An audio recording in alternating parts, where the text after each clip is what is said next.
All right, Algebra B, here we are. We're going to conclude today's lesson with two rules, exponent rules. If you said math is just memorizing a bunch of rules, it's true, I guess, but my hope is that after this class, it won't feel like that because you'll understand where a lot of these big concepts come from.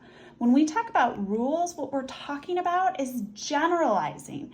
Remember our idea that mathematicians notice patterns, describe patterns, and then generalize? Well, here we've noticed, and we haven't maybe used any written descriptions. Maybe we have, maybe we described it this way.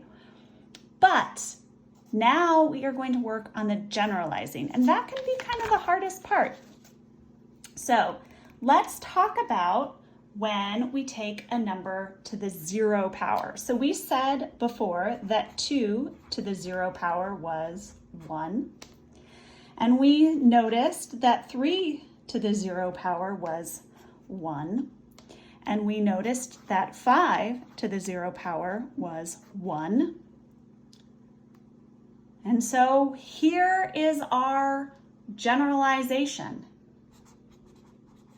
Any number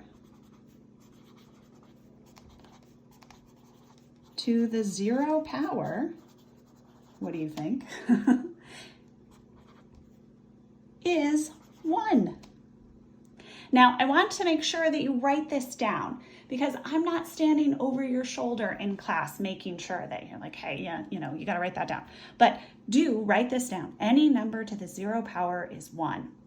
And we can generalize this even further. For those of you who don't want to have to write words all the time, we can use letters. So we can say A. A represents any number.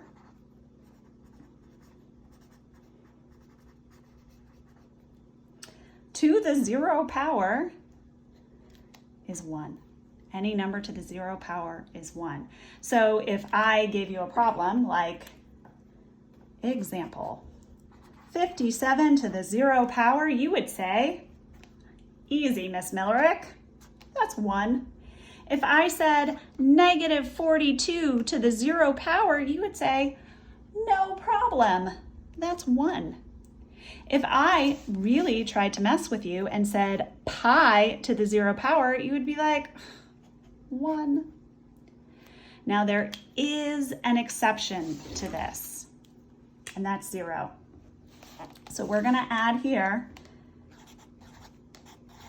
as long as A is not 0. Because 0 to the 0 power is indeterminate. No one actually knows what it is. Because any number to the 0 power is 1, but 0 to any power is 0. So 0 to the 0 power, is it 0? Is it 1? We don't know. So any number to the 0 power is 1 as long as that number is not 0, okay? If we wanted to abbreviate that mathy, we'd say A, like semicolon, A is not 0. There's another rule that we're gonna look at, and I will actually prove this to you later in the chapter, but I want you to be aware of it. If I take a number, like remember we did 2 to the negative 1 power, we got 1/2. And when I took 3 to the negative 1 power, we got 1/3. And when I took 5 to the negative 1 power, I got, whoops, I wrote that wrong. 5 to the negative 1 power, I got 1/5. And when I took 5 to the negative 2 power, I got 1/25. I could also think of this as 1/5 squared. So I'm going to say this and then I'm going to write it, but I'll say it multiple times so you hear it. Any number to a negative power is 1 over that number to the positive power. Now, if I wrote all that out, that's a lot of gobbly garbage. So I'm going to say this. Any number a to a negative power, now I'm going to use a different letter, I'm going to use m. Any number to a negative power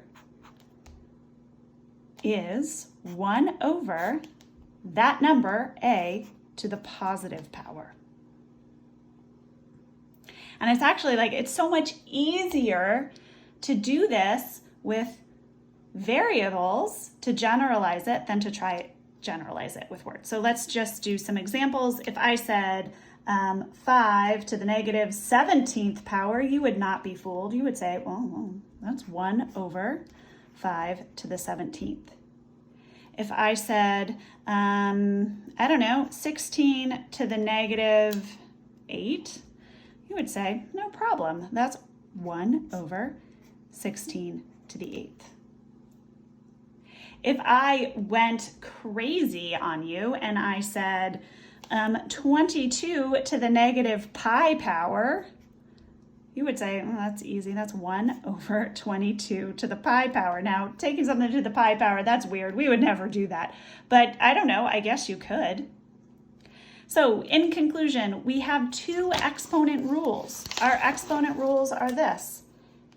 Any number to the 0 power is 1, as long as that number is not 0. And any number to a negative exponent is 1 over that number to the positive exponent. And those are our exponent rules. See you guys tomorrow. Bye.